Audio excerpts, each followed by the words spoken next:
പ്രതിദിന ചിന്തകളുടെ 71-ാം അധ്യായത്തിലേക്ക് ഏവർക്കും ഹൃദ്യമായ സ്വാഗതം. സാങ്കേതിക നിർവഹണം സൗപർണിക സ്റ്റുഡിയോ മുക്കം. അവതരണം KV പ്രസാദ് മുക്കം. മലയാളിയെ അക്ഷരത്തിൻ്റെയും വായനയുടെയും ലോകത്തേക്ക് കൈപ്പിടിച്ച് നടത്തിയ അക്ഷരസ്നേഹിയായിരുന്നു പുതുവായിൽ നാരായണപ്പണിക്കർ എന്ന PN പണിക്കർ. കന്യാകുമാരി മുതൽ കാസർഗോഡ് വരെയുള്ള 5000-ലേറെ ഗ്രാമങ്ങളിലൂടെ വിശപ്പും ദാഹവും മറന്ന് സഞ്ചരിച്ച് പുസ്തകങ്ങളുടെ വിശാലമായ ലോകം ഗ്രാമീണർക്കു മുമ്പിൽ തുറന്നുവെച്ച അക്ഷീണ പരിശ്രമശാലിയായിരുന്നു PN പണിക്കർ. വായിച്ചു വളരാൻ മലയാളിയെ പഠിപ്പിച്ച PN പണിക്കരാണ് കേരള ഗ്രന്ഥശാല പ്രസ്ഥാനത്തിന് അടിത്തറ പാകിയത്. 1909 മാർച്ച് 1 കോട്ടയം ജില്ലയിലെ നീലംപേരൂർ ഗ്രാമത്തിൽ പുതുവായിൽ ഗോവിന്ദപിള്ളയുടെയും ജാനകിയമ്മയുടെയും മകനായി ജനിച്ച പണിക്കർ ചെറുപ്പത്തിൽ തന്നെ വായനയിൽ ആകൃഷ്ടനായി. സ്വന്തം ഗ്രാമമായ നീലംപേരൂരിൽ സനാതനധർമ്മം എന്ന പേരിൽ ഒരു വായനശാല സ്ഥാപിച്ചുകൊണ്ട് തൻ്റെ സാംസ്കാരിക പ്രവർത്തനങ്ങൾക്ക് തുടക്കം കുറിച്ചു. നീലംപേരൂരും പരിസരത്തുമായി പ്രാഥമിക വിദ്യാഭ്യാസം നേടിയ അദ്ദേഹം 1925 സ്കൂൾ ഫൈനൽ പരീക്ഷ പാസ്സായി. തൊട്ടടുത്ത വർഷം നീലംപേരൂർ ലോവർ പ്രൈമറി സ്കൂളിൽ അധ്യാപകനായി.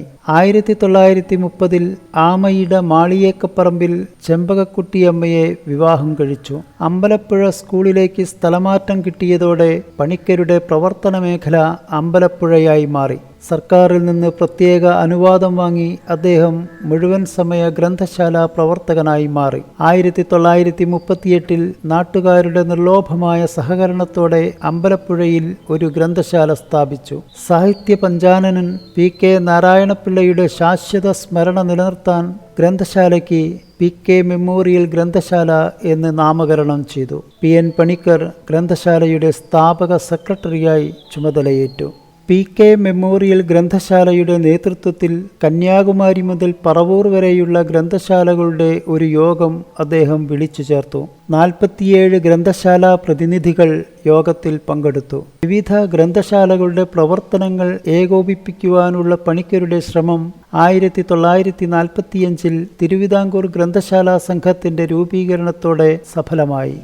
1956 തിരുവിതാംകൂറും കൊച്ചിയും മലബാറും ചേർത്ത് കേരള സംസ്ഥാനം രൂപീകരിച്ചതോടെ തിരുവിതാംകൂർ ഗ്രന്ഥശാല സംഘം കേരള ഗ്രന്ഥശാല സംഘമായി മാറി. സംഘത്തിൻ്റെ സെക്രട്ടറിയായി PN പണിക്കർ തിരഞ്ഞെടുക്കപ്പെട്ടു. നാട് മുഴുവൻ യാത്ര ചെയ്ത് നിലവിലുള്ള ഗ്രന്ഥശാലകളുടെ പ്രവർത്തനം മെച്ചപ്പെടുത്തുന്നതിനും പുതിയവ രൂപീകരിക്കുന്നതിനും അദ്ദേഹം ഏറെ കഷ്ടപ്പെട്ടു. ഗ്രന്ഥശാല സംഘത്തിൻ്റെ ആസ്ഥാനം പിന്നീട് തിരുവനന്തപുരത്തേക്ക് മാറ്റി. 1970 കേരള ചരിത്രത്തിലാദ്യമായി വായിച്ചു വളരുക, ചിന്തിച്ചു വിവേകം നേടുക എന്ന മുദ്രാവാക്യവുമായി കാസർഗോഡ് മുതൽ പാറശാല വരെ PN പണിക്കരുടെ നേതൃത്വത്തിൽ ഒരു സാംസ്കാരിക ജാഥ സംഘടിപ്പിച്ചു. സാക്ഷര കേരളം വാരികയും നവസാക്ഷര പുസ്തകങ്ങളും സംഘം പുറത്തിറക്കി. ലോക ശ്രദ്ധയാകർഷിച്ച ഈ പ്രവർത്തനങ്ങൾ കേരള ഗ്രന്ഥശാല സംഘത്തിന് 1975 യുനെസ്കോയുടെ ക്രൂപ്സ്കായ പുരസ്കാരം നേടിക്കൊടുത്തു.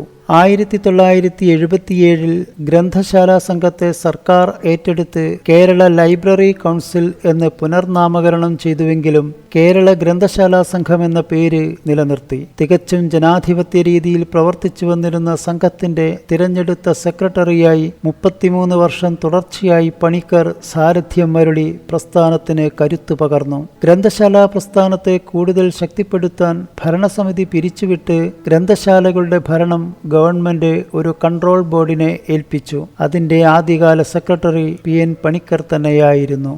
ഇന്ന് ഗ്രന്ഥശാല സംഘം 7000-ഓളം ഗ്രന്ഥശാലകളുള്ള ഒരു മഹാപ്രസ്ഥാനമാണ്. ഗ്രന്ഥശാലകളെ ജനകീയ ഭരണ സംവിധാനത്തിൻ്റെ ചെറിയ മാതൃകകളായി മാറ്റിയ അദ്ദേഹം ഗ്രാമീണരുടെ പൂർണ്ണമായ പങ്കാളിത്തവും സുതാര്യമായ പ്രവർത്തനവും ഉറപ്പാക്കി. കേരളത്തിൽ ഇന്ന് 1 കോടിയിലധികം പേർ ഗ്രാമീണ ഗ്രന്ഥശാലകളുടെ പ്രവർത്തനത്തിൽ ഭാഗഭാക്കാവുന്നു. ശക്തമായ ജനകീയ അടിത്തറയുള്ള ഒരു മഹാപ്രസ്ഥാനമായി ഗ്രന്ഥശാല സംഘത്തെ വളർത്തിയെടുത്തതിൻ്റെ പിന്നിലെ ചാലകശക്തി PN പണിക്കരല്ലാതെ മറ്റാരുമല്ല. പണിക്കർ അനൗപചാരിക വിദ്യാഭ്യാസത്തിലും സാക്ഷരതാ പ്രവർത്തനത്തിലും ശ്രദ്ധ കേന്ദ്രീകരിച്ചു. കേരള അനൗപചാരിക വിദ്യാഭ്യാസ വികസന സമിതിയുടെ കാൻഫെഡിന്റെ സ്ഥാപക ജനറൽ സെക്രട്ടറിയായിരുന്നു PN പണിക്കർ.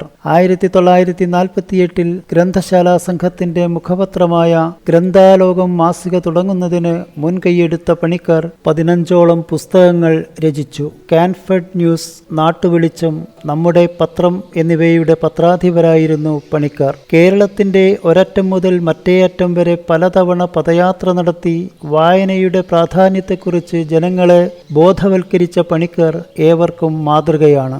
ജീവിതത്തിൽ വിശ്രമമില്ലാതെ പ്രവർത്തിച്ച പണിക്കർ 1994 ഗ്രന്ഥശാലാ സംഘം സുവർണ ജൂബിലി ആഘോഷിച്ചപ്പോൾ അമ്പലപ്പുഴയിൽ നടത്തിയ കാൽനട ജാഥയുടെ മുന്നിൽ 85-ാം വയസ്സിലും എത്തിയിരുന്നു. രോഗശയ്യയിലാകുന്നതുവരെ അക്ഷരലോകത്ത് പ്രവർത്തിച്ച പണിക്കർ 1995 ജൂൺ 19 അന്തരിച്ചു.